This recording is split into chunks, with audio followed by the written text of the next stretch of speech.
Halo semuanya, pada kesempatan kali ini kita akan membahas tentang pemberdayaan komunitas berdasarkan kearifan lokal. Pada pertemuan kemarin bahwa kita sudah membahas tentang komunitas sosial, kearifan lokal, dan strategi pemberdayaan masyarakat. Sekarang kita akan membicarakan tentang pemberdayaan komunitas berdasarkan kearifan lokal. Seperti apakah itu? Kita ketahui bersama bahwa yang namanya kearifan lokal, terutama pada masyarakat saat ini, itu kita bicara adalah suatu hal yang custom, segala sesuatu yang khas dalam masyarakat. Namun, di era globalisasi seperti ini, namanya kearifan lokal sudah mulai pudar. Mengapa perlu melaksanakan pemberdayaan berbasis kearifan lokal? Pemberdayaan berbasis kearifan lokal merupakan suatu upaya strategis untuk membantu kelompok masyarakat yang mengalami ketertinggalan dengan memberikan daya dan penguat. Daya dan penguat itu diambilkan dari kearifan lokal. Kita bicara bahwa yang namanya kearifan lokal. Kearifan lokal itu merupakan ciri khas dalam masyarakat. Kearifan lokal itu dijadikan penyelamat dan bisa diterima oleh masyarakat itu.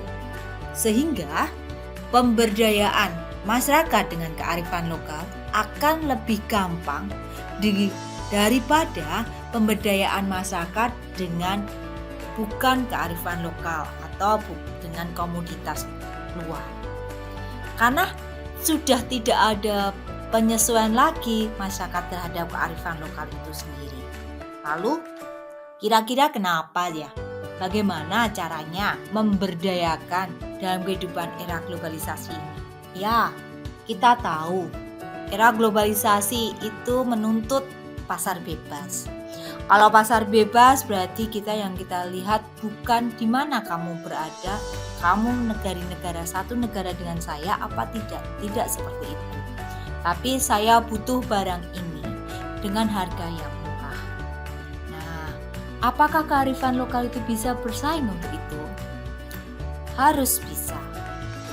Kita tahu bahwa kearifan lokal itu harus bisa tetap hidup di globalisasi. Karena dengan pemberdayaan kearifan lokal bisa menyelamatkan kearifan lokal itu dari kepunahan. Kemudian, salah satu contohnya pemberdayaan masyarakat dengan kearifan lokal adalah Klaten, Watergong, Ponggok, Polanarjo. Di sana terkenal dengan keindahan alam air bersih. Kemudian ada banyaknya karena air bersih, banyak pelestarian ikan di sana. Bahkan di Ponggok itu terkenal dengan pemancingan ikan. Kemudian ada seorang pemuda berusaha menciptakan destinasi wisata di Klaten dengan memperkenalkan kali atau sungai yang bersih dengan banyak ikannya. Dari ide tersebut didirikan sebuah restoran di sekitar Sungai Genjikan. Restoran dan tempat wisata tersebut jadi viral lantaran Sungai Genjikan itu sekarang bersih dan dipenuhi oleh ikan. Ikan-ikan itu di sana dimanfaatkan untuk menghidangkan menu ikan bakar, goreng ataupun pelet. Jadi, selain pengunjung bisa menikmati ikan segar, tapi pengunjung juga bisa melihat keindahan sungai yang bersih dengan banyak ikannya di situ. Pemuda dan warga masyarakat yang seperti inilah yang diharapkan dapat memberdayakan masyarakat sekelilingnya.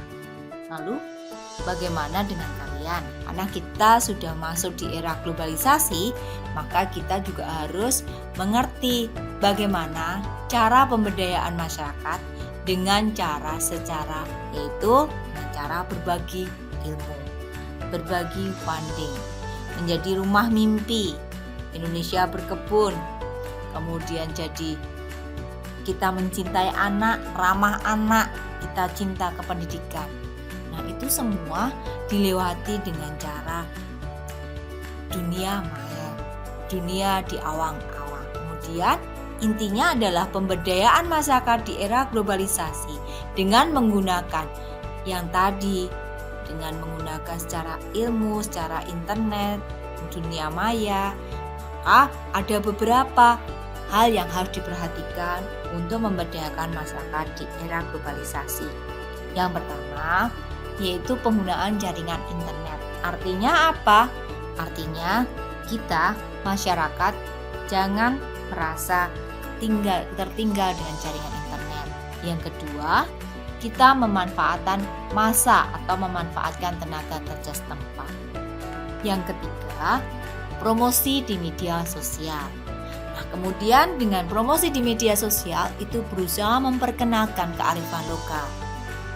Namun, karena di sisi lain kita harus bersaing dengan dunia luar, dengan komoditas luar, maka kita harus meningkatkan mutu kearifan lokal. Setelah itu kita 1-5 kita lakukan, kita menerima segala risiko dengan positif thinking. Insya Allah dengan itu semua kita lakukan, maka masyarakat akan tetap bisa menjalankan pemberdayaan dengan kearifan lokal. Di samping masyarakat bisa memperkenalkan kearifan lokal, juga bisa melestarikan kearifan lokal itu sendiri. Kemudian selain itu juga masyarakat itu bisa berkembang. Bagaimana dengan daerah kalian? Mampukah kamu menjadi pelopor pemberdayaan masyarakat kamu? Jawabnya hanya satu. Harus mampu dan pasti bisa. Terima kasih atas perhatiannya dan sampai jumpa di video selanjutnya.